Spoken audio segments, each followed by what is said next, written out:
বন্ধুরা, শুভ সময়। আজকে আরো একটা নতুন লাইভে আমাদের সাথে থাকবেন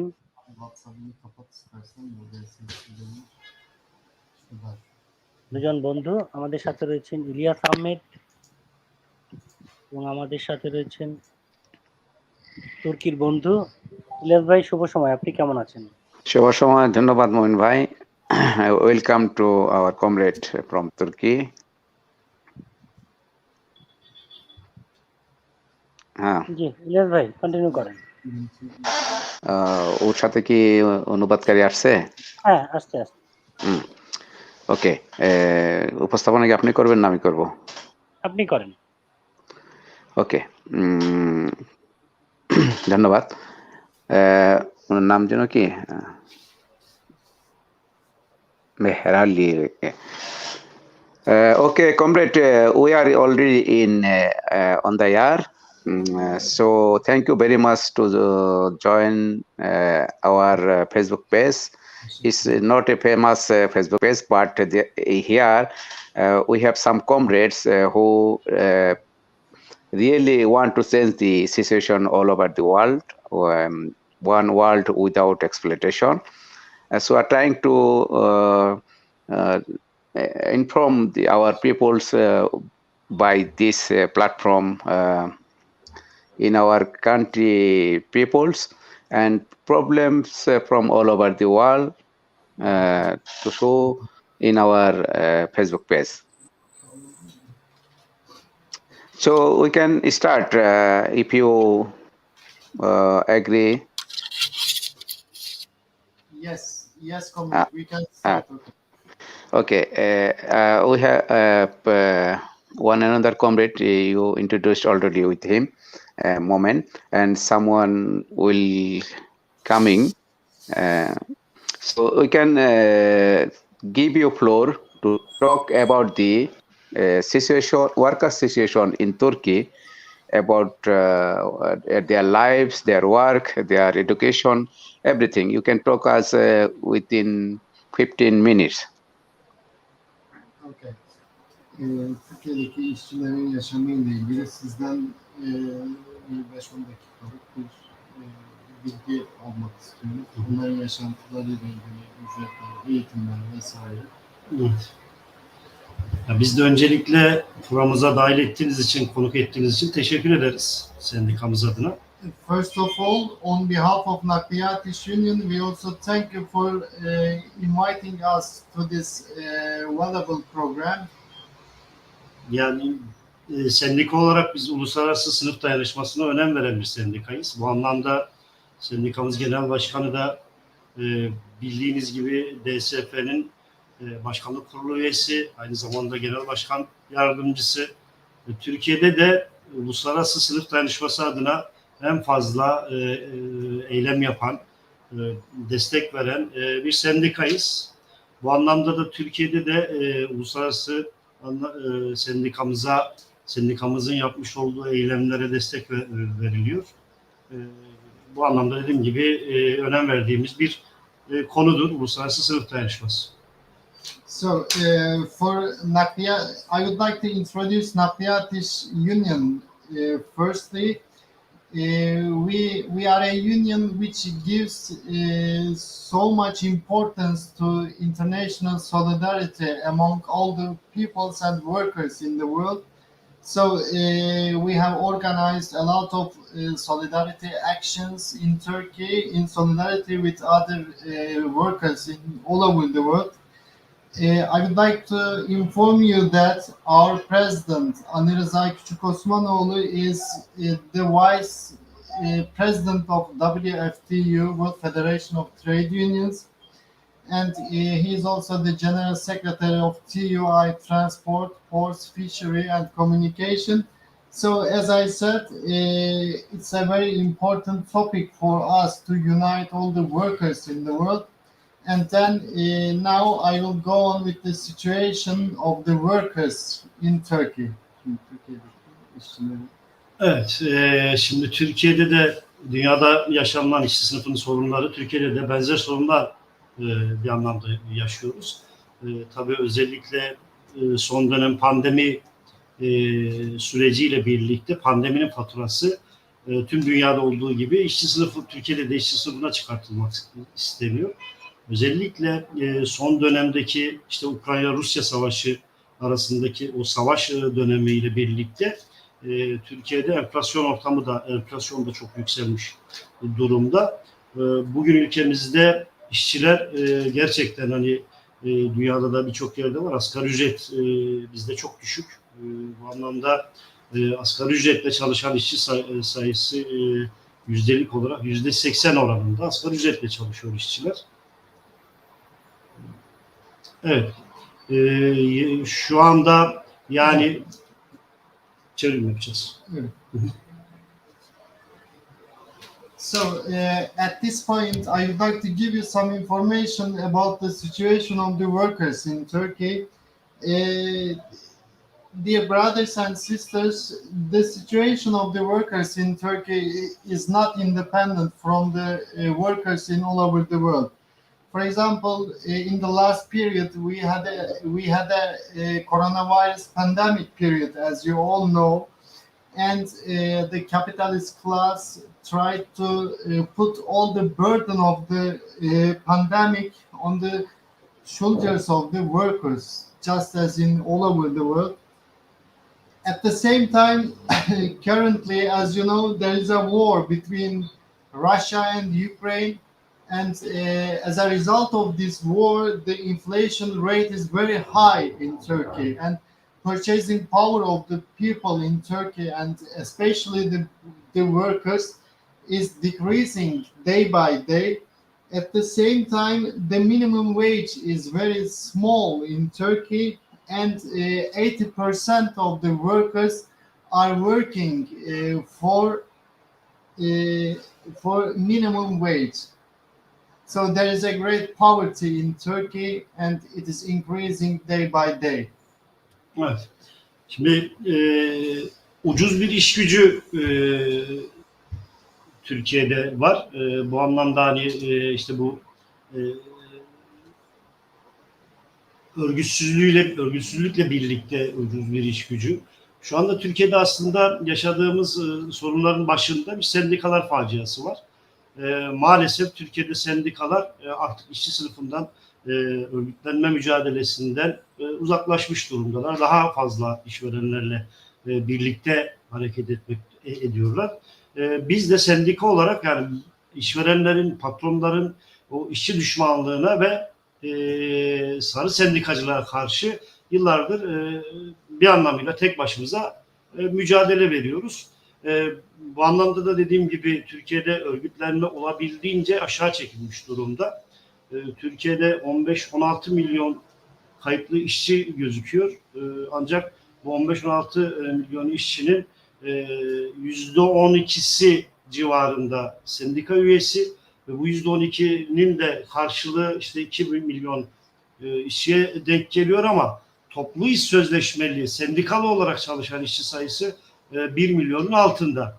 Ve bu 1 milyonun altındaki işçilerin de aldığı ücretler işte hani az önce söylediğimiz asgari ücretin ortalamasının birazcık üzerinde. Evet. Yes, one of the most important problems of the workers in Turkey is the cheap labor force. The bosses are making use of the cheap labor force in Turkey, and at the same time, the organization of the unions is very weak in Turkey at the same time.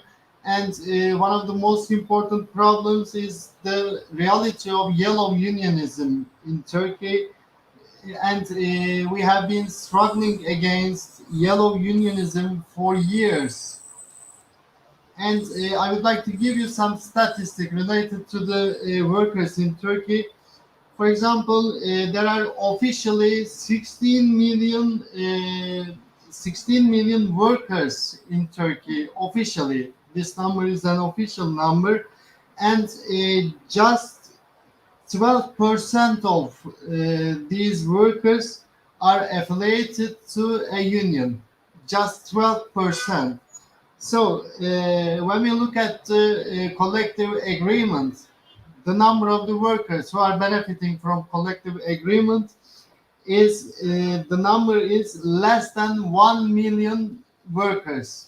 Out of 16 million workers, just 1 million, less than 1 million workers are benefiting from collective bargaining rights. Evet, Türkiye'de bu koşullarda biz Nakliye Sendikası olarak örgütlenme mücadelesi veriyoruz. Biraz önce de söylediğim gibi bizim Türkiye'de şu anda sadece işte para babalarına karşı yönelik bir mücadele değil, aynı zamanda sarı sendikacılığa karşı da bir mücadele vermek durumundayız. Sayımız çok az olmasına rağmen bu mücadeleyi veriyoruz. Şu anda Türkiye'de yürüttüğümüz, sendika olarak yürüttüğümüz direnişler var. Özellikle kendi iş kolumuzda olmayan iş yerleri de var. Ve o iş yerlerinde sendikaları, işçilerin üyesi olduğu sendikalar sahip çıkmadığı gibi bizim o işçilere sahip çıkmış olmamızdan dolayı da rahatsızlar ve bundan dolayı da bizim Türkiye'deki mücadelemizi engellemeye de çalışıyorlar. İşte Uzel Makina var Türkiye'de, traktör üreten bir firmadır. 15 yıldır bu ülke, bu işçiler haklarını arıyorlar. Gasp edilen kıdem tazminatlarını, yasal haklarını arıyorlar. Bizimle hiçbir bağı olmamasına rağmen biz bu işçilerin mücadelesini 5 yıldır sürdürüyoruz. Bir noktaya da getirdik. Ama dediğim gibi biz bu mücadeleyi verirken buna da bulunan, aslında işçilere sahip çıkması gereken, üyesi olduğu işçilere sahip çıkması gereken sendikalar bize karşı da cephe almış durumdalar. Bizim özellikle yeni örgütlendiğimiz iş yerlerinde bizim çoğunluğumuza itiraz ediyorlar. Ya da bizi bir şekilde bizim örgütlü olduğumuz iş yerlerine girerek oradaki örgütlülüğü dağıtmaya çalışıyorlar. Bir yandan da işverenlerle birlikte hareket ediyorlar. So we are struggling under very hard circumstances in Turkey in terms of union struggle, I mean. And as I stated before, we not only struggle against the bosses or capitalist class, but also we also fight against yellow unionism in Turkey. For example, Nakliyat İş Union does not confine itself to only its own sector. For example, we carry out our works in transportation sector. Nakliyat İş is a union which is in transport sector, but in Turkey we behave as a confederation. We are not a confederation, just a union, but we also organize some workers from other sectors. One of the examples of this situation is Uzel Makina workers. We have a lot of resistances. We are going on a lot of resistances in Turkey. One of the most important resistances is Uzel Makina workers. Uzel factory is a factory which was producing tractors in the past, but its workers were fired. All of the workers were fired without being paid any compensation by their bosses, and they have been struggling for 15 years, and we are leading their struggle for 5 years. But the other yellow unions want to stop our organization and struggle in Uzel Makina factory. So, for example, the yellow unions are always trying to put a block on our way to organize and struggle. Evet, Türkiye'de işçiler dediğimiz gibi ucuz iş gücü olarak çalıştırılıyor. Buna karşı örgütlenmelerini de yapıyor tabii. Yani sadece bizim örgütlenmelerimiz de değil. Türkiye'de sendikalaşma oldukça zor. Yasalar da buna engel oluyor. Şimdi yasalarda Türkiye'de sendikalaşma hakkı verilmiş durumda işçilere.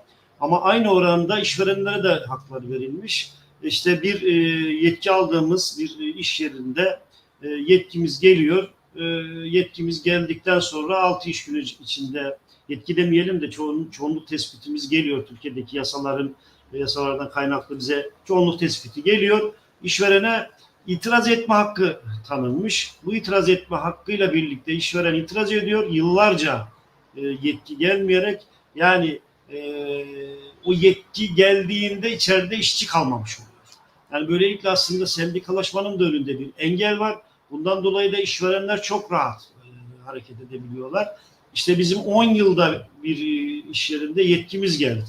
6 yılda yetkimiz geldi. İşte 10 yılda gelen iş yerinde yetkinin geldiği bir yerde dönüp baktığımızda bizim örgütlenme mücadelesini başlattığımız işçiler ya emekli olmuştur ya oradan ayrılmıştır. Yani bir biçimiyle oradaki örgütlülük yasalar nezdinde, yasalar eşliğinde bir anlamda yok edilmiş oluyor. İşte buna yönelik de bizim bir mücadelemiz var. Zaman zaman bu tarz itirazlarda işverenlerin önünde eylemler gerçekleştiriyoruz. İşte o itirazları geri alabilmek için. Evet. So, one of the obstacles against the organization efforts of the unions in Turkey is the legal obstacle. At the same time, we are legally forced to stop our struggle by the state's policies, of course. I would like to give you an example. For example, legally, every union has a right to organize in every workplaces. This is legally possible, but when it comes to the practical situation, we see a totally different situation in Turkey. For example, the state also gives the right of putting an objection against the unionization. This right belongs to the bosses in Turkey, and they always object. For example, we organize the majority of the workers in a workplace, but the employer puts an objection legally, and we go to the court, and we have to wait for years in order to have a conclusion. And a striking example is that, for example, we have to wait for 10 years to solve the dispute. And after 10 years, when we look at the company, we have no union member. So the state is putting obstacles legally at the same time for our organization in workplaces. Evet, grev kararları, grev, yani işçilerin greve gitmesi de yine yasal. Yani böyle bir grev hakkı var işçilerin, ama işverenler çok rahat, ya da hükümet çok rahat bir şekilde grevi yasaklayabiliyorlar. Adı yasak olmuyor ama işte ülkenin bir bütünlüğüyle ilgili ya da herhangi bir başka bir sebeple grevler de özellikle pandemi sürecinde de grevler yasaklandı. Daha öncesinde farklı sebeplerden dolayı da sürekli bir yasaklanma biçimiyle devam ediyor. Evet. And for example, legally we have a right to go on strike legally, but in practical we cannot use this right because the state can easily ban the strikes. For example, in the last period, they made use of they used the pandemic as an excuse to ban the strikes in Turkey. Şimdi tüm bunlar olduğu zaman işte bir de sarı sendikacılık üzerine geldiği zaman işçilerin de sendikalara olan güveni, örgütlenmeye olan güveni sarsılmış oluyor. Biraz daha uzaklaşmış oluyorlar.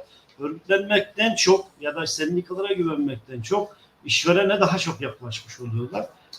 Durum bu. So as a result of all these policies, the workers are influenced very negatively because of this situation. So they are getting closer and closer to the employer instead of getting closer and closer to the union. So they started not to do anything for the unions. For example, they don't want to do anything for the unions because they are fed up with all these procedures by the state.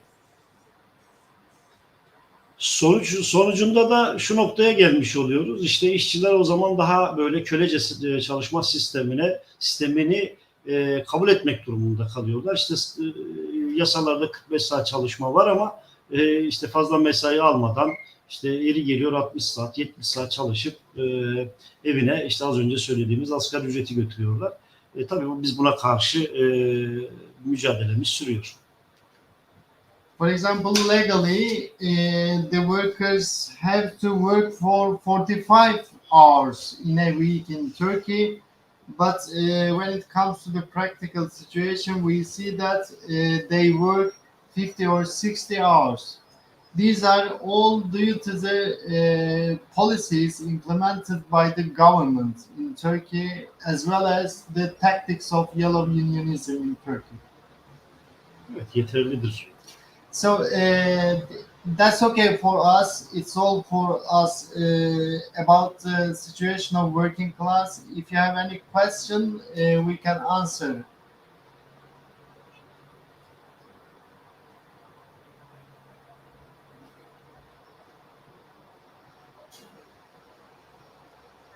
Brothers and sisters, can you hear us?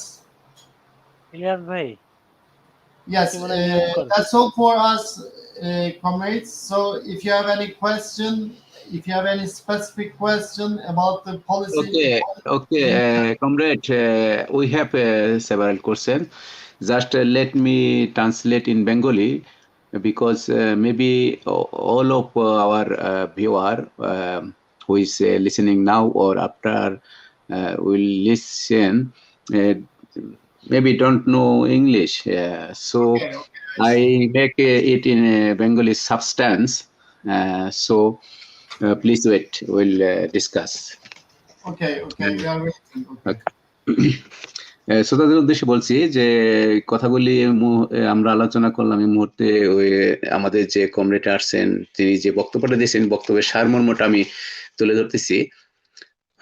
উনি হলেন একজন আমাদের শিরোনামে দেখেছেন যে railway সড়ক বা অন্যান্য শ্রমিক ইউনিয়নের একজন নেতা।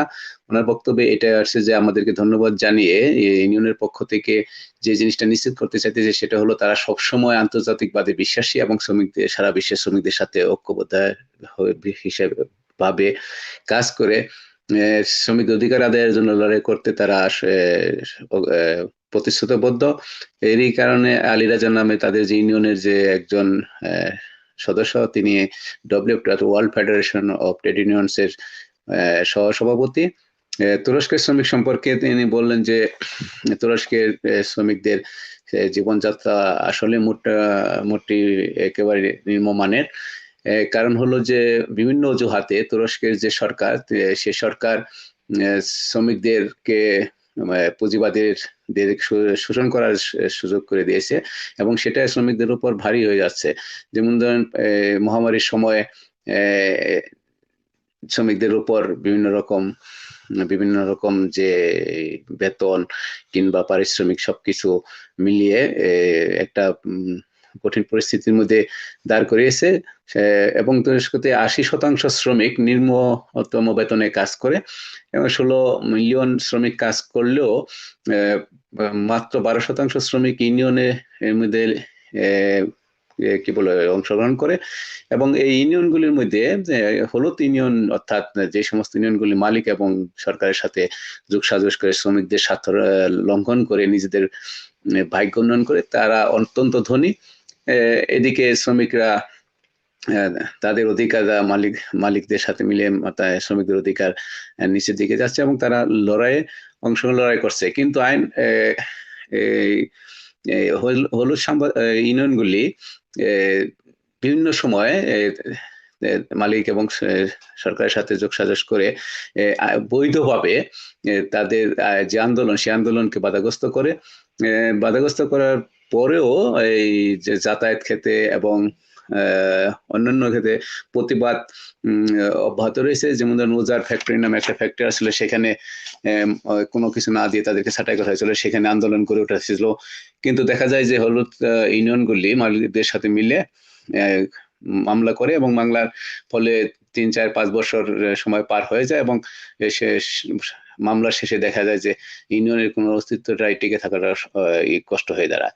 তো বৈধভাবে এই সমস্ত কার্যক্রম করে মালিকদেরকে সুবিধা এবং বছরের বছর 10 বছরও পার হয়ে যায়, ইউনিয়নের এই সমস্যাগুলির কোনো সমাধান হয় না। তবে আমরা লড়াই করে যাচ্ছি।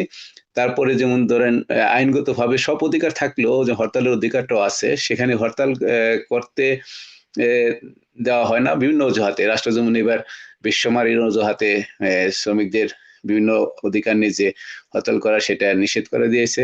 এমনি ভাবে তারা চেষ্টা করতেছে শ্রমিকদেরকে হতাশ করে দেওয়ার জন্য, যাতে আন্দোলন করে না ওঠে। এবং মূলত আইনগতভাবে 40-45 ঘন্টা সপ্তাহে কাজের সময় থাকলেও প্রকৃতপক্ষে 60 ঘন্টা কাজ করতে হয় বাধ্য হয়ে। এবং হলুদ ইউনিয়ন নেতারা তারা এটা পুরোপুরি সমর্থন করে। এই মোটামুটি হয়তো অনেক কিছু বাদ যেতে পারে, মোটামুটি ভাবে এটাই আমরা তার কাছে শুনলাম। এখন আমরা প্রশ্ন করব যাব। এই মুহূর্তে কেউ যদি শুনে থাকেন তাহলে আপনারা অবশ্যই যুক্ত হতে পারেন এবং প্রশ্ন করতে পারেন। মহিন ভাই, আপনি প্রশ্ন করেন, আমি তারপরে আমার প্রশ্নগুলি করব। ধন্যবাদ। আপনি প্রশ্ন করেন, আমি শেষের দিকে একটা ওকে, প্রশ্ন করব। আর আমি দর্শকদের যুক্ত হওয়ার জন্য আমি লিঙ্কটা দিয়ে দিলাম। কোনো দর্শক যদি যুক্ত হতে চান আমাদের পেজ থেকে যুক্ত হতে পারেন। আমি লিঙ্কটা এই মাত্র দিয়ে দিলাম, কারণ আমাদের প্রথম পর্বে আলোচনা মোটামুটি শেষ হয়েছে। এখন এখান থেকে প্রশ্ন করবে ইলিয়াস। জি, ভাই। Okay. Comrade, we are going to our second part to ask several questions about Turkey, political, religion, and cultural also. The first question is, what is the minimum wage of Turkish workers? And by this wage, means salary, they can pass their life easily, or what is the difficulties? Okay. Türkiye'deki asgari ücret ne kadar? Bu asgari ücretle işçiler istediği şeyleri alabiliyorlar mı? Yani hayatlarını yeterince sürdürebiliyorlar mı? Şimdi Türkiye'de asgari ücret 4253 lira. Bunu şöyle daha net anlatmış olabiliriz. Ev kiraları şu anda Türkiye'de bulabilirseniz 3000 liraya falan buluyorsunuz. Yani 3'te 2 aldığı bir asgari ücretlinin aldığı ücretin 3'te 2'si, o da hani küçük bir ev için söylüyorum, 3'te 2'si ev kirası olarak gidiyor. Yani düşünebiliyor musunuz? Bir ülkede bir işçi aldığı ücretin 3'te 2'sini kiraya verecek. İşte doğalgaz, elektrik, su, gıda harcamaları, bunları hiç hesaba katamıyor dahi. İşte birçok şeyinden vazgeçerek yaşamaya çalışıyor. İşte ekmek Türkiye'de işte geçen bir hesap yapmıştık. 4253 liraya kaçtı? 1600 civarında ekmek alabiliyor. Sadece ekmek yerse sadece ekmek o kadar alabiliyor. Onun dışında çocuğu okula gidiyorsa okul masraflarını karşılama olasılığı yok. İşte hastaneye gidecekse hastaneleri karşılama olasılığı yok. Ya işte 4253 lira, yani Türk karşılığı 250 dolar ve ya da işte 260 dolar ya da euro karşılığı 250 euro oluyor ve bu birçok ülkede çok iyi biliyoruz. Yani Yunanistan'da bildiğim kadarıyla 600 euro, Almanya'da işte 1000 euronun üzerinde asgari ücret ve Türkiye'de %80 asgari ücretle çalışıyor işçilerin. %80 ortalama işçi ücreti olmuş durumda Türkiye'de. Dünyanın birçok ülkesinde %5, %10 civarında asgari ücret.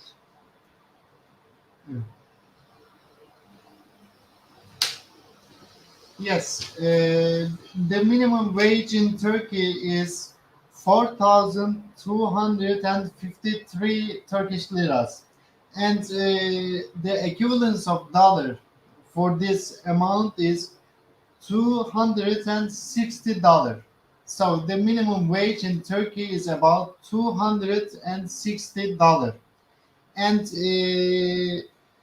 I would like to give you another example. For example, the house rents in Turkey is approximately 2,000 Turkish liras. Out of 4,253 Turkish liras, the workers have to pay 3,000 Turkish liras for house rental. So they have to pay two-thirds of their wage for just house rental in Turkey, and the situation is this. So they cannot afford to pay another expenses. For example, they cannot cover their expenses of school. They cannot send their children to schools. They cannot cover the expenses of medical services. They have to pay, but they cannot have any money for this. And another example is that with the minimum wage in Turkey, you can buy 1,600 slices of bread in Turkey. Just 1,600 slices of bread. So this is a striking example, I think. And as I stated in the first chapter, the percentage of the workers who get minimum wage is 80%. So when we look at the other European countries, we see that, as far as I know, in Greece, for example, the workers get 600 euros. And when we look at Germany, they get more than 1,000 euros. And when we compare all these minimum wage with Turkey, we can clearly see the difference between two countries. Yes. Evet, Türkiye'de Just a moment, please. I must translate in our language. Yes. প্রশ্নটা ছিল যে তুরস্কের শ্রমিকদের ন্যূনতম বেতন বা মজুরি কত এবং সেই মজুরিতে তারা চলতে পারে কিনা কিংবা তারা কোনো অসুবিধার সম্মুখীন হয় কিনা। তার উত্তরে এটি বলল যে তুরস্কের একজন ন্যূনতম বেতনের শ্রমিকের মজুরি বা বেতন হলো 4,200 লিরা। সে অনুসারে $260 আসে। তো এর ক্ষেত্রে তাদের যে বাসা ভাড়া দিতে হয়, বাসা ভাড়া 2,000 লিরা এবং অন্যান্য প্রাসঙ্গিক নিয়ে প্রায় 3,000 লিরার মতো চলে যায়। এর প্রেক্ষিতে দেখা যায় যে যেই টাকা অতিরিক্ত যে লিরা থাকে সেই লিরা দিয়ে অন্যান্য ব্যয় পূরণ করা সম্ভব হচ্ছে না। শিশুদের বিদ্যালয়ে পাঠানো হচ্ছে না, ওষুধপত্র কেনার জন্য অতিরিক্ত লিরা থাকতেছে না বা অন্যান্য যে প্রয়োজনীয় সেটা প্রয়োজন অনুসারে করতে পারতেছে না। উদাহরণস্বরূপ যে বেতনটা পায় তারা সেখান থেকে তুরস্কে 1,600 টুকরা রুটি কিনতে পারে। হ্যাঁ, তো এই রুটি কিনা বা এই যে টানাপোড়েন সেটা শতকরা 80% শ্রমিক তুরস্কে কাজ করে। এই তুলনামূলকভাবে অন্যান্য দেশে, ইউরোপের অন্যান্য দেশে যেমন গ্রিসে 600 ইউরো ন্যূনতম বেতন আছে, জার্মানে 1,000 ইউরো ন্যূনতম বেতন আছে। তো সে প্রেক্ষিতে তুরস্কের শ্রমিকরা অপেক্ষাকৃতভাবে নিম্নমানে আছে। Please continue.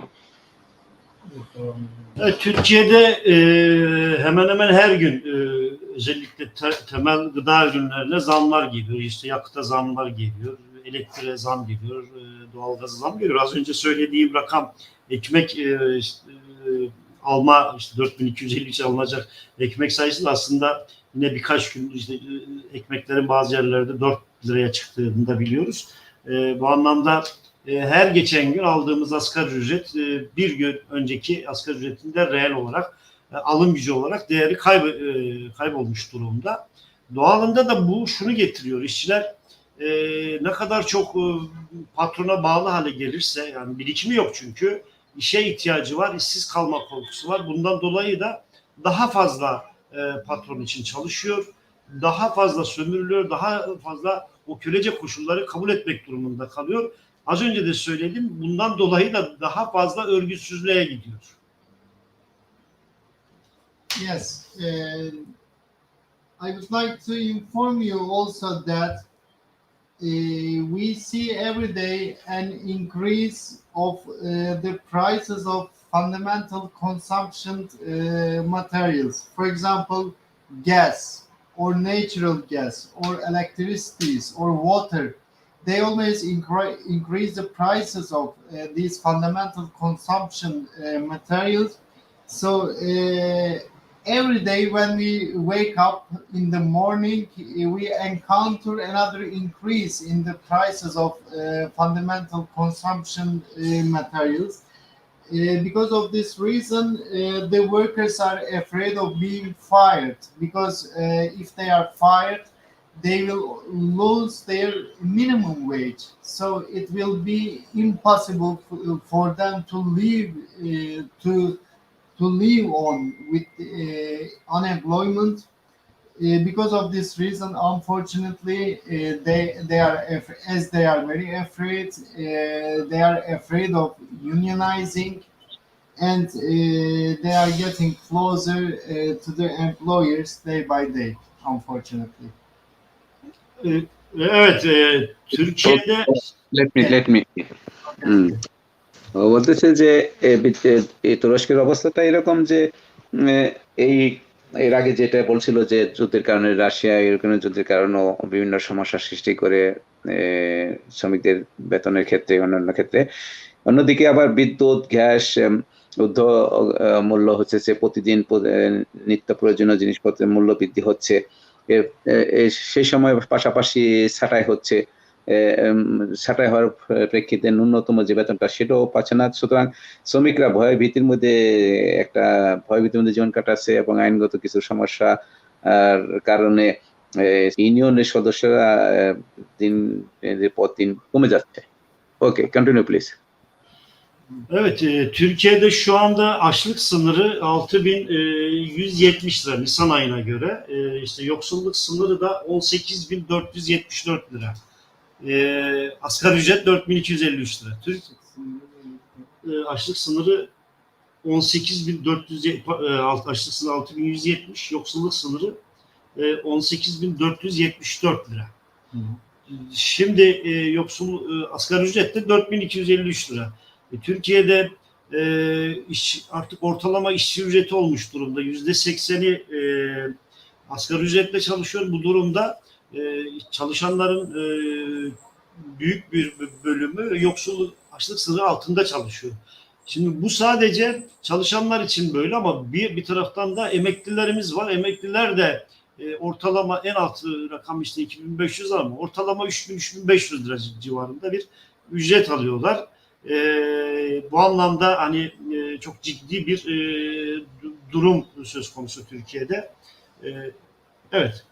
Yes.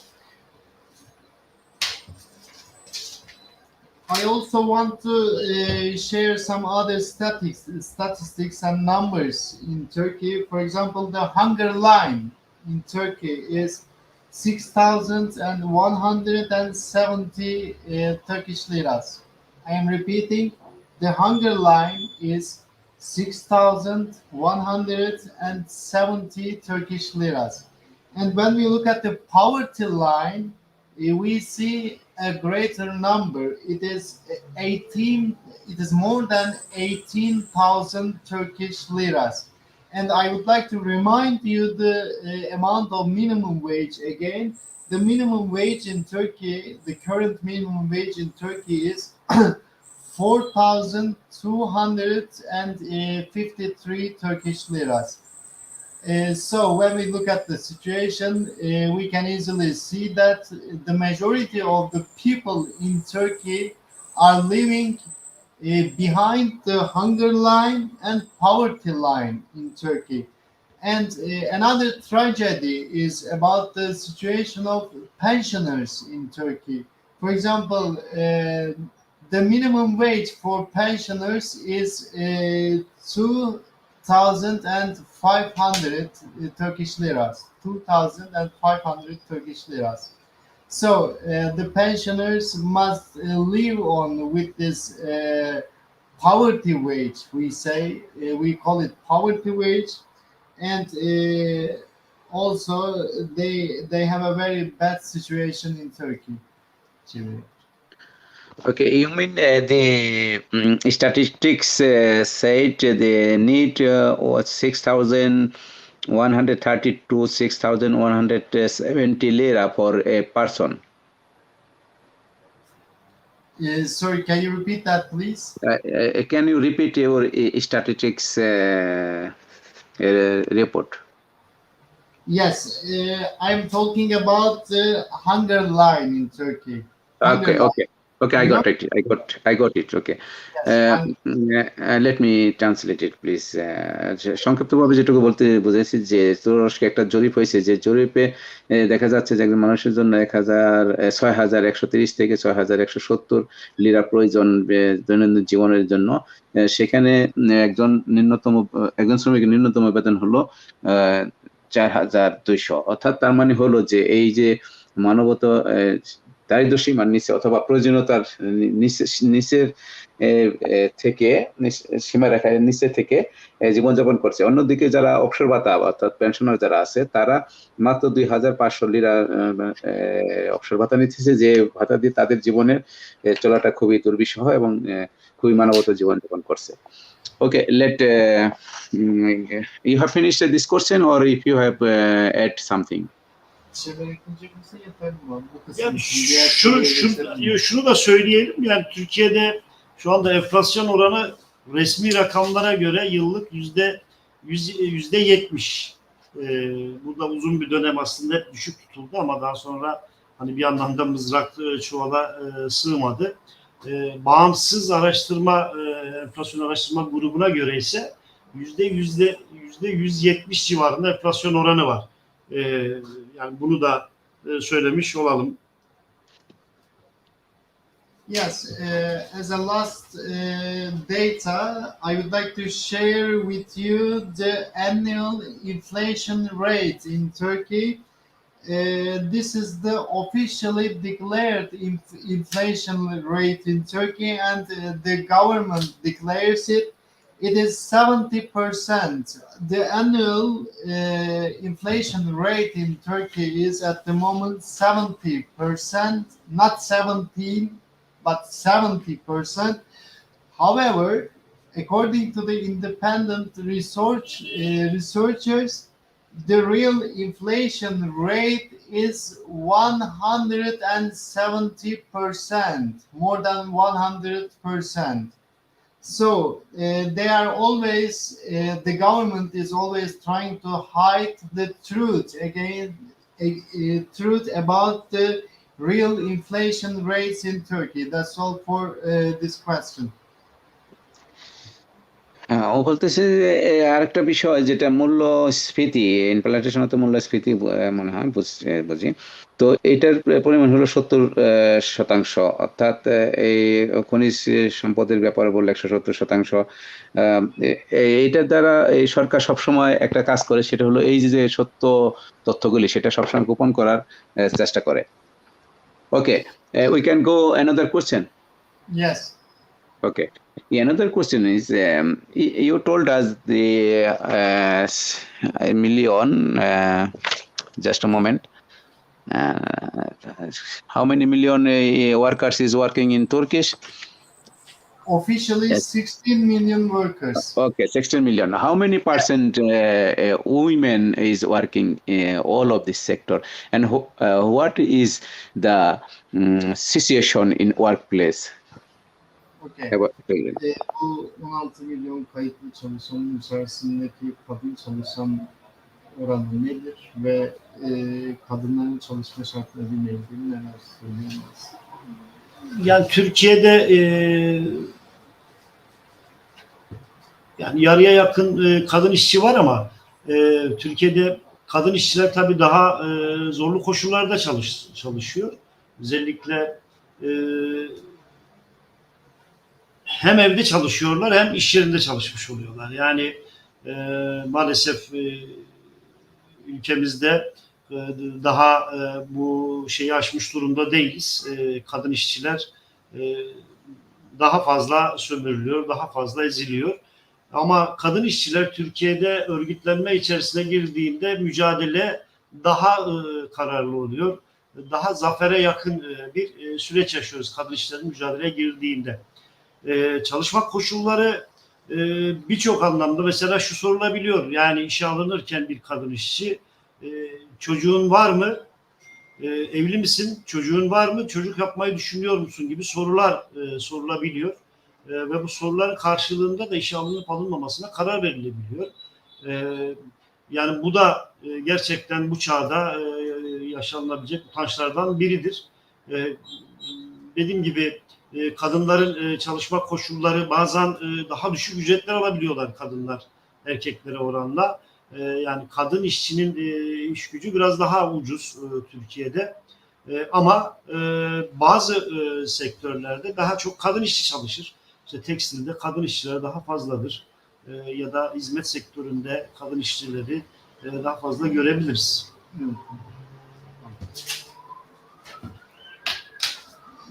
So we can say that out of these 16 million workers, 8 million workers are women.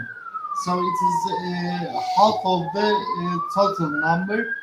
And when we look at the circumstances under which they work, we can easily see that they are working under more difficult conditions in Turkey.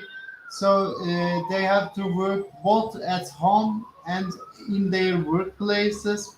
So they are exploited more than male workers. And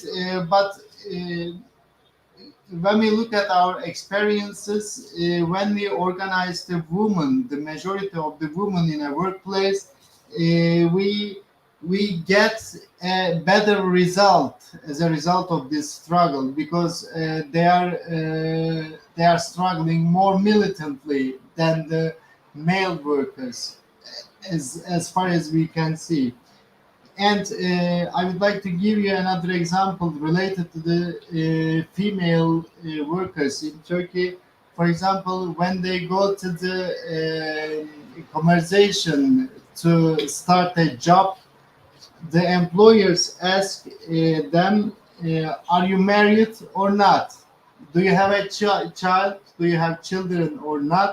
Or are you thinking of giving a birth or not? So just like in the Middle Ages, they are faced with these kinds of questions in workplaces. So they at the same time they get not much wages when we compare them with the male workers. Okay, thank you. I'm trying to translate it. প্রশ্নটা ছিল যে কত শতাংশ নারী কাজ করে সমস্ত পেশাগুলিতে এবং তাদের জীবনযাত্রা বা কি কি সমস্যার সম্মুখীন হতে হয় কিনা। তো বলতেছে 16 মিলিয়ন শ্রমিকদের মধ্যে প্রায় 8 মিলিয়ন বা 8 মিলিয়ন নারী শ্রমিক কাজ করে। তাদের বেশিরভাগ ক্ষেত্রে পুরুষদের চাইতে একটু বেশি শোষণের মোকাবেলা করতে হয়। উদাহরণস্বরূপ বলা যেতে পারে, যেমন তারা যখন কাজ করতে যায় তখন মালিকরা তাদেরকে জিজ্ঞেস করে বিবাহিত কিনা, অবিবাহিত কিনা, ভবিষ্যতে সন্তান নিতে চায় কিনা কাজের করার পরে। এই সমস্ত এই বিষয়গুলি আসে এই কারণে যে এর সাথে অধিকার জড়িত আছে, এটা পরে উনি হয়তো বলবে। তবে মজুরি বেশি পাচ্ছে না, এই যে এইটা নারী এবং পুরুষে একই সঙ্গে কাজ করতে হয়। তবে এই ক্ষেত্রে নারীরা যে লড়াই সংগঠিত করে সেখানে পুরুষদের চাইতে অপেক্ষাকৃতভাবে বেশি ফলদায়ক, কারণ নারীরা খুব বেশি সংগ্রামী ভূমিকায় যে কোনো অধিকার আদায়ের আন্দোলনে সংগঠিত করে। Please continue. başka var mı kadınla ilgili? Yani kadınlarla ilgili Türkiye'de ve belki de birçok ülkede de bu vardır. Eğer bir iş yerinde bir daralma olacaksa ya da iş yerinin işte dediğim gibi sayısal anlamda bir düşüş olacaksa ilk önce kadın işçiler Türkiye'de de işten atılır. Ya da part-time çalışan işçilerle arasında çok fazla kadın işçi bulunur. Çünkü geçici olarak görülür kadın çalışması. Türkiye'de de bu da bu şekilde devam ediyor.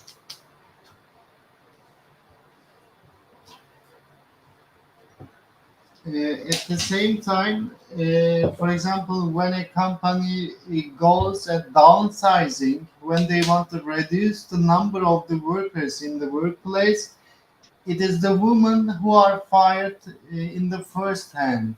So at the same time, when we look at workers who are working part-time jobs, we see a lot of women in Turkey. Because of this reason, they are working under really very hard circumstances in Turkey, and these are all for the issue of male workers in Turkey. Thank you.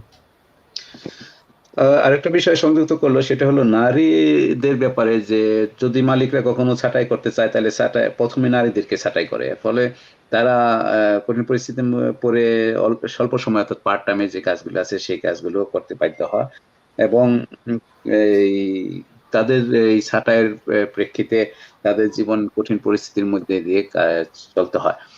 Will I say there is any sexual harassment or discrimination inside the workplace or by government about the women?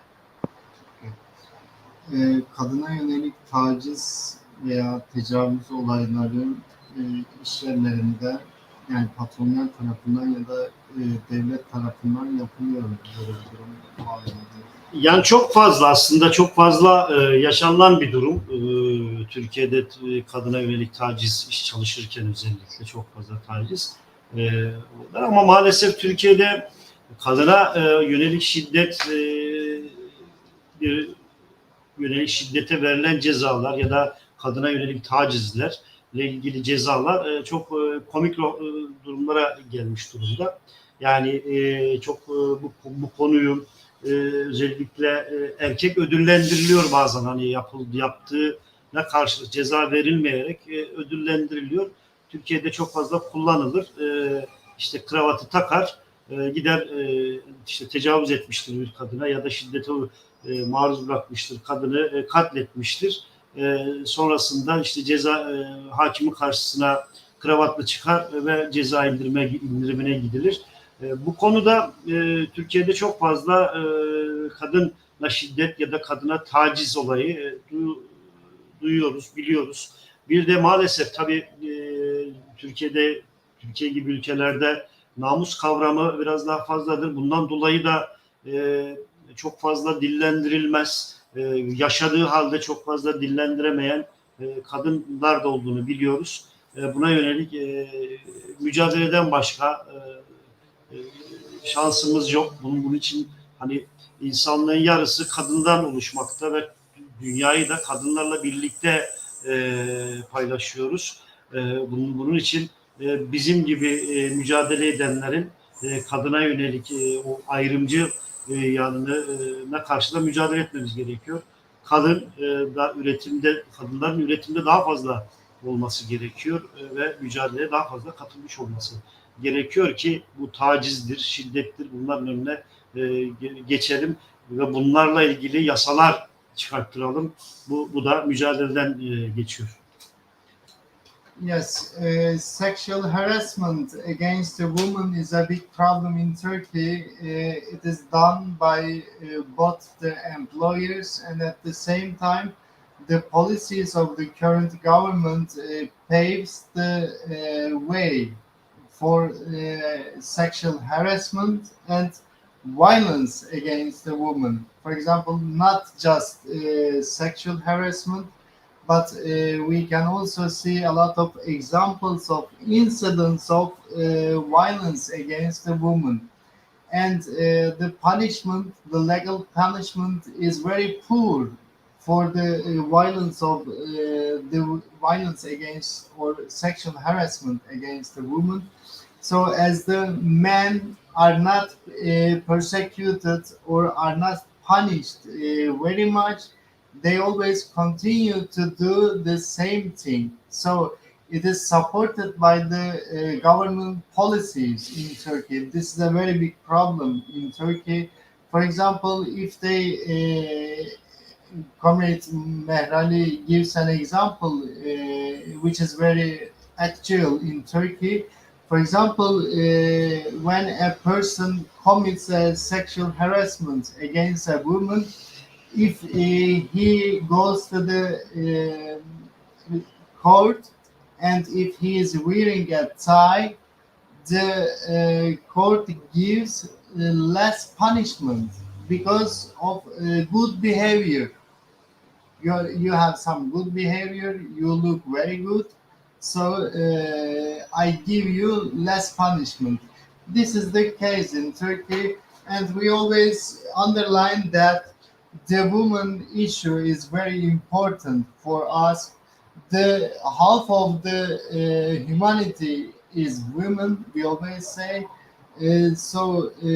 We should struggle for the rights of both worker women, and both the women at home.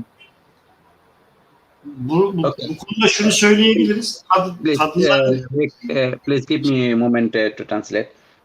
বলতেছে নারীরা যে কাজ করে কাজের ক্ষেত্রে মালিক দ্বারা হয়রানির বা কি বলে ওটাকে যৌন হয়রানি কিংবা সহিংসতার শিকার হয়, বিশেষ করে সহিংসতার শিকার বেশি হয়। এটা হয় কারণ হলো বর্তমান সরকার নারীদের বিষয় যে রাজনীতিটা, যে পন্থাটা, যে নিয়ম নীতিটা অনুসরণ করে, সেক্ষেত্রে দেখা যায় যে আদালতে গেলে এই নারীর হয়রানি বা যৌন হয়রানি বা যে কোনো সহিংসতার ব্যাপারে সাজার পরিমাণ খুবই কম, এবং কোর্টে এরকম ঘটনাও ঘটে যে কোনো ব্যক্তি যদি একটু সুদর্শন হয়, ভালো ব্যবহারের হয়, তাহলে তাকে একটু কম সাজা দেওয়া হবে। এই ধরনের রাজনীতির কারণে, সরকারের এই ধরনের রাজনীতির কারণে নারীদের প্রতি সহিংসতাটা এবং যৌন হয়রানিটা রয়ে গেছে, যেটা আমাদের সেই ইউনিয়নের জন্য গুরুত্বপূর্ণ। নারীদের এই বিষয়গুলি নিয়ে, কারণ অর্ধেক শ্রমিক নারী, এবং তাদের অধিকারের জন্য আমাদের লড়াই করা অব্যাহত রাখা, এটি আমাদের দায়িত্ব। Please. Evet, yani bu konuyla ilgili şunu söyleyebiliriz. Kadının kurtuluşu, işçi sınıfının kurtuluşundan bağımsız değildir. Birlikte mücadeleyle hem işçi sınıfı hem kadın daha özgürce yaşayacaktır. Haklarını alacaktır diye söyleyebiliriz. We have a motto, we have a slogan about the women issue in Turkey. We always say that the liberation of women is not independent from the liberation of working class. We always shout this slogan in our actions, demonstration, etc. And with the joint struggle of both male and female workers, we can overcome all these problems, and we should continue this struggle. ওকে, ওদের ইউনিয়নের একটা মিছিলের একটা স্লোগানই আছে, যেখানে যার পুরো বাংলা করলে এরকমই হয় যে নারী স্বয়ংসম্পন্ন হওয়া ছাড়া কোনো জাতি স্বয়ংসম্পন্ন না। সুতরাং নারী পুরুষ মিলে যে সে সমস্ত অধিকারের জন্য লড়াই করতে হবে, শ্রমিক শ্রেণীর শ্রেণী সংগ্রামের যে অধিকার, সেই অধিকারগুলি আদায় করতে হবে। ওটার উপর এটি। ওকে, we can go another question, or you want add something about women rights and everything? No, comrade. Okay, we can go on go for another question. As we read in newspaper and we hear international media that Turkish is an Islamic country. On the other hand, there is increasing atheist people, non-religious people, and at the same time, international Islamic leader is Tayyip Erdogan. What's your view all of this? Okay. Gazetelerde, uluslararası basında ve sosyal medyada takip ettiğimiz kadarıyla Türkiye İslamcı bir ülke. Yani İslam kültürlü bir ülke. Fakat ateistlerin oranının arttığını görüyoruz. Aynı zamanda işte Tayyip Erdoğan da İslam dünyasının lideri gibi lanse ediliyor. Bu konuda neler Evet. söylemek istersiniz? Şimdi Türkiye'de tabii dışarıdan baktığınızda her şey farklı gözükür. Dışarıdan Almanya'da da farklı gözükür. İslam ülkelerinde de farklı gözükür. Hatta Almanya'da tanıdığım kişiler vardı. Bir dönem Türkiye'deki ekonominin çok iyi gittiği yönünde şeyler söylenirdi. İşte İslam ülkeleri de Türkiye'de bir İslam yet oldu.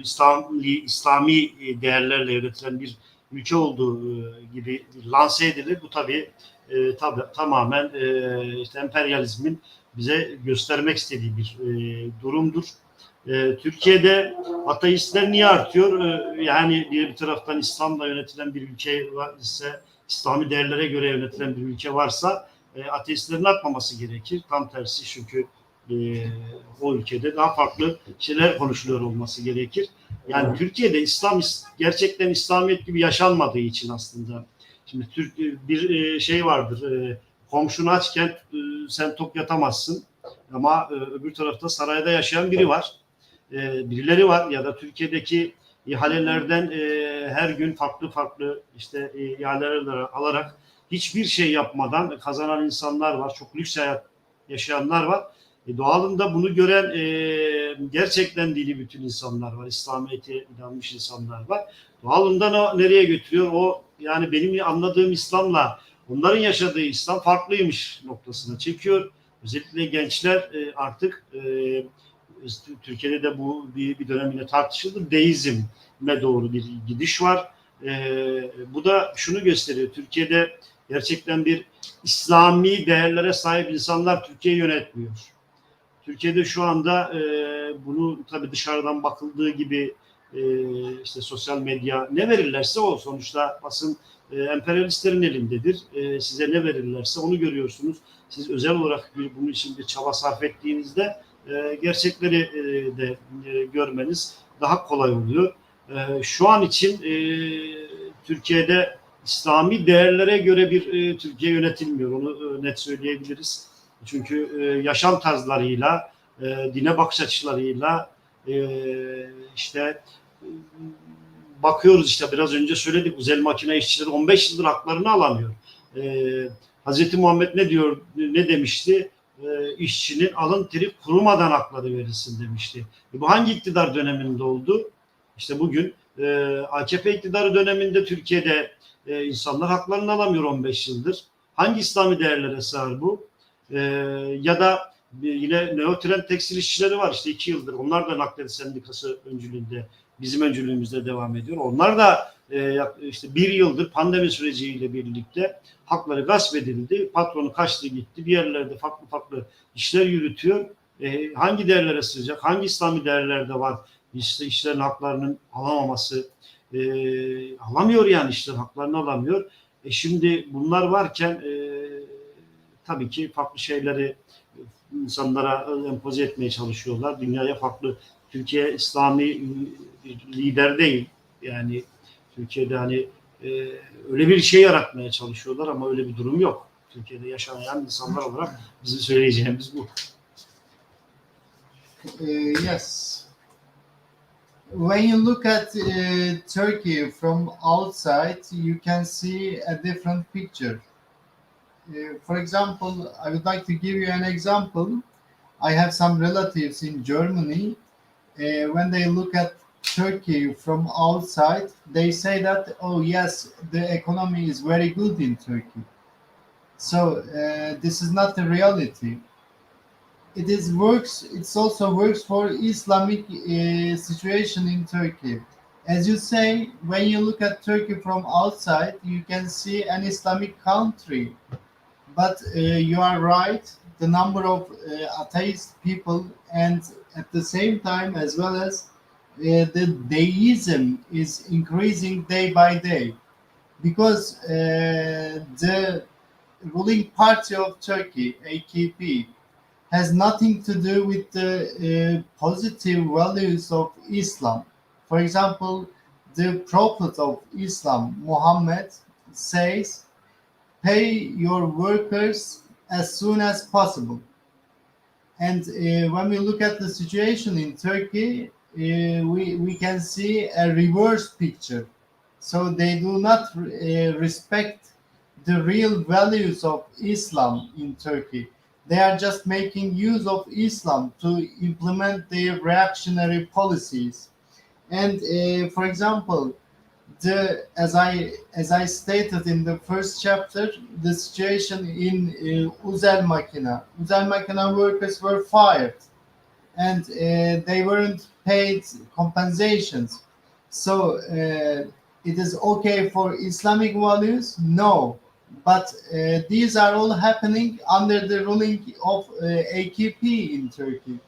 And at the same time, for example, we also organize neo-trend textile workers in Turkey, and their bosses, their employers didn't give their compensations. They closed the factory and ran away. So this is also happening under the government of AKP in Turkey. If they really respect the positive values of Islam, they cannot let it happen like this. So, as a result, we can see that the government of Turkey is just using the name of Islam, to implement their reactionary policies. Okay, let me translate it please. আমার প্রশ্নটা ছিল যে তুরস্কে এর যে president আছে Ragib Erdogan, Tayyip Erdogan যাই বলেন, ওনাকে আন্তর্জাতিকভাবে ইসলামের নেতা বলা হয়। তুরস্ক কি একটা ইসলামিক দেশ? বা অন্যদিকে দেখা যায় যে নাস্তিকবাদ বৃদ্ধি পাচ্ছে। তো সব মিলিয়ে তার মতামতটা কি? সে হেসে বলল যে আমরা যারা বাইরে থেকে তুরস্ককে দেখি, তাদের দেখার যে ভাবটা বা দেখার যে প্রক্রিয়াটা, সেটা ভিন্ন ছবি আমরা দেখি। যেমন ধরেন, অর্থনীতির ক্ষেত্রে অনেকেই বলে তুরস্কের অর্থনীতি খুব ভালো। আসলে মূলত তুরস্কের অর্থনীতি একদমই ভালো না। তো তুরস্ক একটা ইসলামিক দেশ, সেটা সঠিক, ঠিক আছে। তবে নাস্তিকবাদ দিন দিন বৃদ্ধি পাচ্ছে। আর মূলত তুরস্কে ইসলামিক যে মৌলিক মূল্যবোধ, সেটার কোথাও কোনো কিছু নেই। শুধুমাত্র ইসলামটাকে তারা ব্যবহার করতেছে, ব্যবহার করে যাতে তাদের যে স্বার্থ, সেই স্বার্থ রক্ষা করার জন্য ব্যবহার করতেছে, এবং কোথাও মৌলিক ইসলামিক মূল্যবোধটা কাজ করতেছে না। আর একটা ব্যাপার হলো যে সমস্ত জায়গাতে আন্দোলন আমরা করতেছি, যেমন উজার মার্কিনা যে ফ্যাক্টরি আছে, সেখানে মালিকরা তো মুসলমান হিসাবে তাদের যে ক্ষতিপূরণ সেটা দিতে চাইছিল না। আমরা আন্দোলন করে সেটা নিয়েছি। সেটা কি ধর্মীয় কারণ হয়েছে? না, সেটা আন্দোলনের কারণ হয়েছে। সুতরাং এই সমস্ত ধর্মীয় ব্যাপার-স্যাপারগুলি মূলত তারা তাদের স্বার্থেই ব্যবহার করে। Please continue. Biz yaşadığımızı biliyoruz. Ülkemizde neler yaşadığını biliyoruz. Ondan dolayı dışarıda ne dediğinden öte biz burada yaşananları görüyoruz. Bizim gözümüzle bakmaları gerektiğini düşünüyoruz dünyanın. Söyleyecek başka da bir şey yok şu an için bu konuyla ilgili. So I would like to also point out the fact that Tayyip Erdogan, he is living in a palace, just like the sultans of the Ottoman empires, just like in the Middle Ages. And Islam says that there shouldn't be any discrimination among people. The real Islam, we regard the real Islam with this principle. So when we look at the situation, on one hand, the president of Turkey is living under very good conditions in palaces, and when you look at the other mass peoples, popular strata in Turkey, they are living under very, very bad situation, and this is a paradox in Turkey. However, we live in Turkey. We know the situation very well in Turkey, and in order to understand Turkey, everybody should use the right sources. For example, if they follow the mainstream media, they understand nothing about Turkey.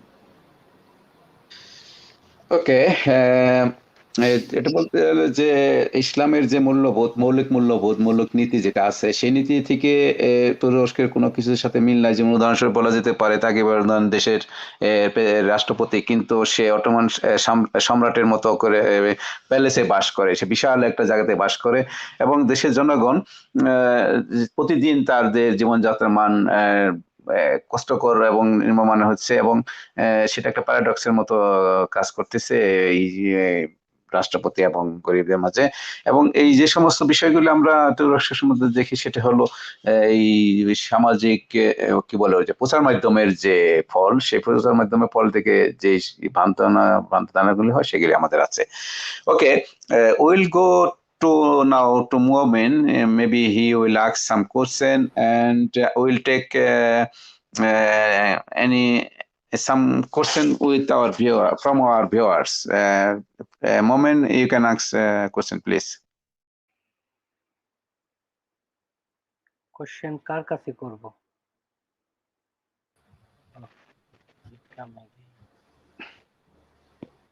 Sorry, can you hear us? Yeah. No, he will ask now. His question. Yeah. Can you hear me? Yes. Yeah. I have not enough question because already everything is discussed. So we want to go to the end. The last moment I want to ask the question like that. We know Turkey is an Islamic country, and this country will go and progress not only industrialization, it's progress on human mentality, religious view, the political view, everything. So can you talk, or can you talk me how many time you need to proper progress?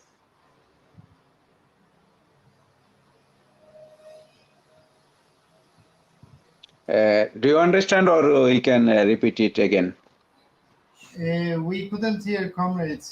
His voice is very low. Oh, okay. Moment, please repeat your question clearly and high volume. Okay. Friend, comrade, are you hear me and clear? Comrade, can you hear me? Yes, I can hear you Yes. now. Oh, okay. Comrade, I want to know. We know already Turkey is a developing country, but it's Islamic country, and the people's mentality now is on progress. But we do not know how many time you need to the proper progress, and can you talk about how many time you need? If I understand, his question is like this, that we are hearing Turkey is a developed country, and about the religion views, peoples are going to progressive side. How long it will be fulfilled? Okay, I see. Türkiye gelişmekte olan bir ülke, aynı zamanda İslami bir ülke. Fakat Türkiye'deki insanların ilerici saflara geçmesi için ne kadar süre geçmesi gerekir? Bu konuda ne düşünüyorsunuz? Şimdi Türkiye gerçekten gelişmekte olan bir ülke mi? Bu biraz daha böyle emperyalizmin geri kalmış ülkelere ya da işte bu tarz ülkelere bu sözü söylerler. Gelişmekte olan bir ülke derler. Oysa Türkiye'de şu anda aslında daha önceki yıllara oranla görüntü olarak evet birçok şeye ulaşıyoruz. Ama üretim adına Türkiye'de çok şey elimizde alınmış durumda. Üretim üretmiyoruz Türkiye'de. Ve Türkiye bir geçiş ülkesi konumuna geldi. Daha çok hizmet sektörü ülke durumuna geldi. Gelişmek demek üretmek demektir. Şu anda Türkiye'de üretim yok denecek kadar azdır. İşte Türkiye tarımda, hayvancılıkta, birçok alanda dışa bağımlılığı söz konusudur. Özellikle Ukrayna Rusya savaşında da bu daha net gözüktü. İşte oradaki bir savaş Türkiye'deki yağ fiyatlarını uçurdu. İşte ayçiçek yağı fiyatlarını uçurdu. Bu anlamda gelişmekte olan bir ülke kavramı belki daha önceki dönemlerde işte üretimler olduğu zaman belki karşılıyordu diyebiliriz ama şu anda böyle bir durumda çok fazla konuşacak durumda değiliz aslında. Dediğim gibi fabrikalar kapatıldı. Kağıt fabrikası, SEKA vardı, kapatıldı. İşte şeker fabrikaları var, kapatıldı, özelleştirildi. İşte çimento fabrikaları, birçok fabrika. Yani Türkiye bir anlamıyla son 20 yıl içerisinde inşaat alanında gelişen bir ülke oldu. Her yer betonla dolduruldu. Onun dışında da yani üretim yok denecek kadar aza inmiş durumda. Devamlı İnsanların ben söyleyeyim insanlara yani. First of all, let's begin with your definition. You say that Turkey is a developing country, and I don't agree with this definition because there is no production in Turkey for 20 years, we can say. In the past, we produced a lot of materials and we export these materials to the foreign countries, but now we import everything from outside, from the foreign countries in Turkey. Because of this reason, we cannot define Turkey as a developing country. And for example, we are not a independent country. Let me give you an example. After the wage of the war between Russia and Ukraine, the olive oil prices increased drastically. So we cannot produce olive oil, even olive oil we cannot produce. And also, I would like to underline that a lot of public factories were sold to the foreigners in Turkey. For example, the factory of Page, the factory of for example, SEKA was sold. It was a very big and important factory, and sugar factories were sold, for example. And this is the first part of my answer. So I would like to underline that Turkey is not anymore a developing country. And I will go on with the second part of your question.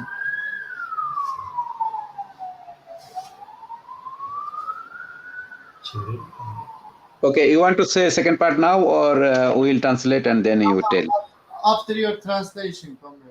Okay thank you ও বলতেছে যে আমার একটা দ্বিমত আছে আমি দ্বিমত করব যে তুরস্ক একটা উন্নত দেশ আসলে মোটো এটা উন্নত দেশ না এই দেশে দুর্নীতি ভরা সেখানে যেখানে আমরা একসময় রপ্তানি করতাম সেই রপ্তানি এখন বন্ধ হয়ে গেছে বন্ধ হয়ে এখন আমরা প্রায় সবকিছু আমাদের আমদানি করতে হয় এবং এটা একটা স্বাধীন দেশ না কোনো কিছুতেই স্বাধীন না স্বাধীন দেশ না যেমন ইউক্রেন এবং রাশিয়ার যুদ্ধের ক্ষেত্রে যে অলিভ অয়েল যেটা করা হতো সেটা একেবারে বাজে অবস্থা বা এটা রপ্তানি বা হচ্ছে না বা তারপর সরকার কি বলে কারখানা, সরকারি যে কারখানাগুলি ছিল সেগুলি বিক্রি করে দিচ্ছে, বিক্রি করে, যেমন শেখা একটা ছিল, বড় কারখানা ছিল, সেটা বিক্রি করে দিচ্ছে, এবং চিনি কারখানা যেটা ছিল সেটা বিক্রি করে দিচ্ছে। সব মিলিয়ে যে আমদানি রপ্তানি অর্থনীতি বা সরকারি সম্পত্তি বিক্রি, এসব মিলিয়ে তুর্কি খুব জোর গলায় আমি বলতে চাই যে তুরস্ক একটা উন্নত রাষ্ট্র নয়। আর দ্বিতীয় প্রশ্নের দ্বিতীয় অংশটা আমি উত্তর দিচ্ছি। Please continue. Evet, Türkiye'de evet, Türkiye bir İslam ülkesi ama bu ülke aynı zamanda laik bir ülkeydi. Yani az da olsa laikliği yaşayan bir ülkeydi. Tam anlamıyla yaşamamış olsak da laiklik. Yani Türkiye'de bazı şeylerin değişebilmesi, daha aydın düşünebilmenin yolu da laiklik. Laikliğe daha fazla sarılmamız gerekiyor. Yani o dinle devlet işlerinin birbirinden ayırt etmek gerekiyor. İnsanların yaşam tarzına karışılmadan bir hayat sürdürdüğümüz oranda daha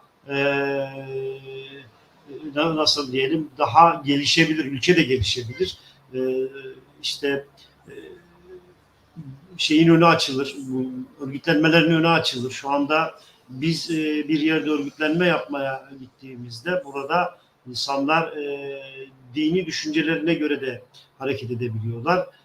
Etnik yapılarına göre de hareket edebiliyorlar. Doğalında ne oldu? Kutuplaşmayla birlikte. Yani bu son 20 yıl içerisinde aşırı bir biçimde kutuplaşmış durumdayız. Yani her şeyin altında farklı şeyler arıyoruz. Bu da bizim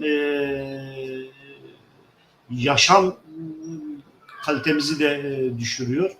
Yani daha fazla laikliği anlamamız gerekiyor bizim bir yerlere gidebilmemiz için. Biz laiklikten uzaklaştıkça şey olur, nasıl diyelim, birçok şeyden kopmuş durumdayız. Olayları da algılayamıyoruz. Daha çok dinsel yönüyle bakar hale geldik.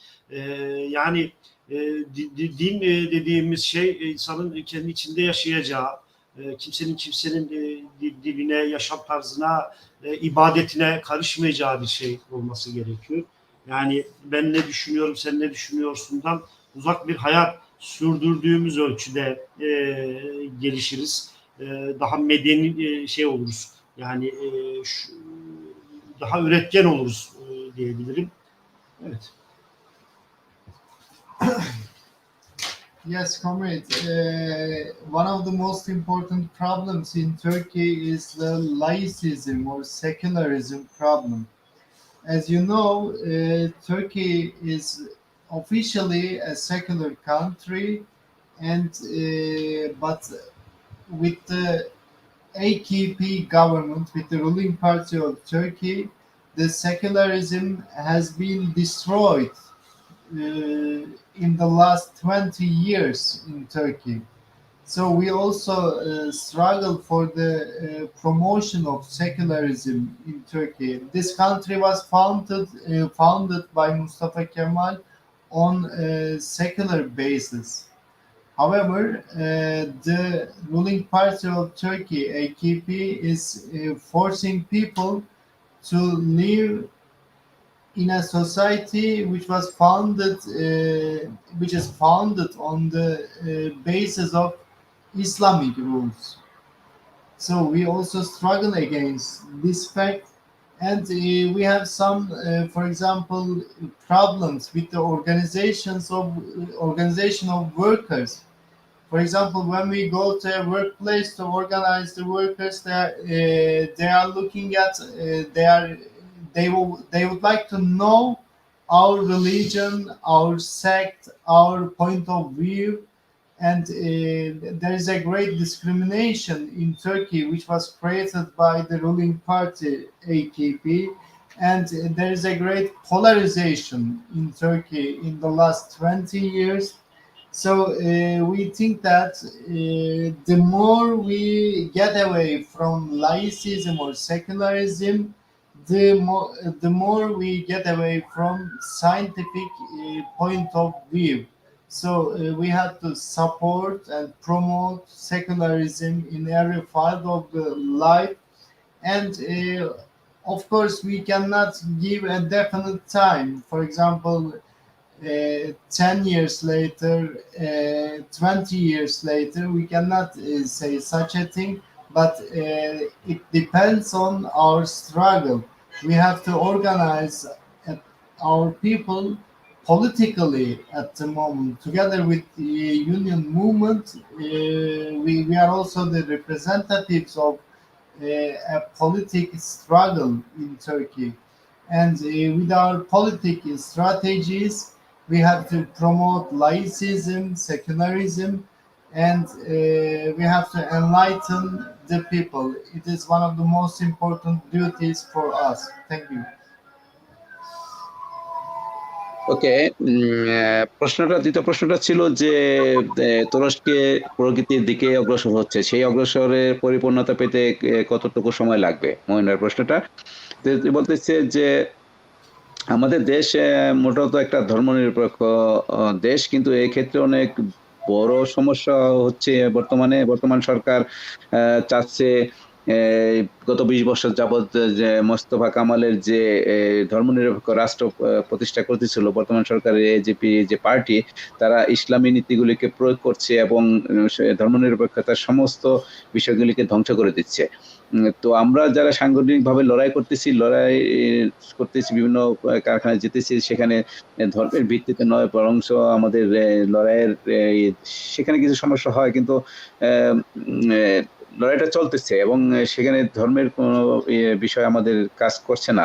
এবং আমরা এটা বলতে পারবো না যে কত বছর পরে এটার একটা হবে, এই 10 বা 20 বছর পরে এটার পরিপূর্ণ হবে কিনা, কিন্তু এটা নির্ধারণ করবে লড়াইয়ের মাঠে আমরা কিভাবে কোন প্রক্রিয়া বা কিভাবে রাজনীতিটা করতেছি। সেই রাজনীতির লড়াইয়ে আমাদের কর্মসূচিকে উপর ভিত্তি করে যে জনগণকে আলোকিত করে সে একটা ধর্মনিরপেক্ষ রাষ্ট্র পরিণত করার জন্য সবকিছু নির্ভর করে রাজনীতির কর্মপন্থা এবং রাজনীতির ধর্মনিরপেক্ষতার উপর যে আমাদের লড়াই, সেই লড়াইয়ের উপর।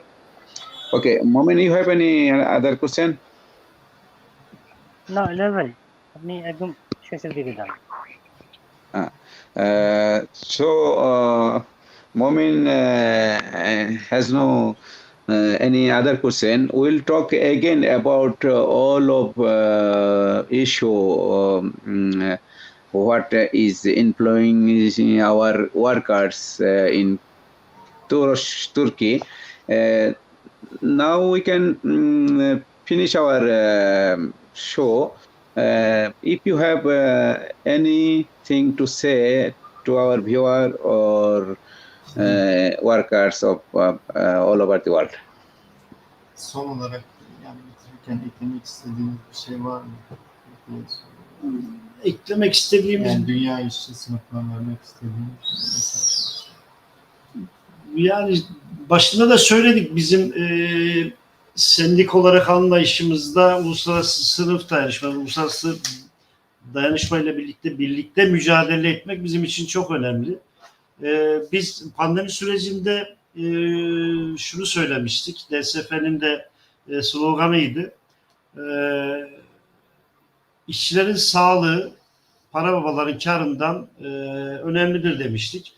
Bu uğurda yani işçilerin sağlığı ve daha iyi yaşamları için birlikte mücadele etmeye devam edeceğiz. Yani koşullar ne olursa olsun, yani çok böyle olumlu bir şey çizmedik ama Türkiye'deki yaşanan işçilerimizin yaşadığı, sınıfımızın yaşadığı sorunlar çok büyük. Ama bunu da birlikte mücadele ede aşacağız diyorum. Söyleyecek daha fazla bir sözüm yok. Dünya işçi sınıfına selam olsun diyoruz. Yes, comrades, first of all, I would like to thank you for inviting us to such a good and useful show. Thank you very much.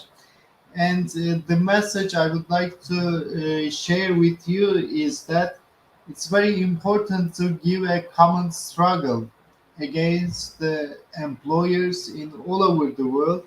So international solidarity is very important for us. As I said at the beginning of the show, And I would like to remind you the motto of WFTU during the pandemic period. We said that the health and farewell of the workers is more important than the interest of employers. So this is our point of view, and I hope that we shall overcome all the problems, and we will create a better world in which no one exploits another person. And that's all for me. Thank you very much again. Okay, let me translate, please. Our bilinguist translator is absent today, so it was difficult for me because my English is not very rich. Let me translate. বলছে যে সর্বশেষ ধন্যবাদ যে এরকম একটা ভালো এবং গুরুত্বপূর্ণ আলোচনা করার জন্য। আহ, এই যে সমস্যাগুলি আন্তর্জাতিকভাবে সারা বিশ্বে শ্রমিকদের যে সমস্যাগুলি সেগুলি শুধুমাত্র আন্তর্জাতিক সংহতির মাধ্যমে অর্থাৎ ঐক্যবদ্ধতার মাধ্যমে লড়াইয়ের মাধ্যমে সমাধান করা সম্ভব। যেমন ধরেন ডব্লিউটিও ওয়ার্ল্ড ফেডারেশন ট্রেড ইউনিয়নের যে একটা স্লোগান আছে যে এই শোভন মজুরি বা বেতনের জন্য লড়াই করা, সেইভাবে আমরা সারা বিশ্বের শ্রমিকদের সাথে ঐক্যবদ্ধভাবে লড়াই করতে পারি এবং আমাদের যে সমস্যাগুলি সেগুলি সমাধান করতে পারি। Okay, we will finish now in this moment, and we are giving to thank you very much to join us, and we'll organize another show next time. I think that will be better than this one. Thank you very much, and please translate. Çok teşekkür ederim. Sonraki yapacağımız program bundan daha iyi olacağını inanıyorum. Katıldığınız için. Biz teşekkür ederiz. We also thank you, comrades. Thank you so much. Okay, মোহন ভাই আপনি শেষ করতে পারেন। Sure. জি, thank you all of us. এতক্ষণ থেকে ধরে আপনারা যারা আমাদের লাইভটি দেখলেন, সাথে থাকলেন, যে সকলকে আরো একবার ধন্যবাদ এবং শুভকামনা জানিয়ে আজকের লাইভটা এখানেই শেষ করছি। সকলে ভালো থাকবেন, সুস্থ থাকবেন, শুভরাত্রি।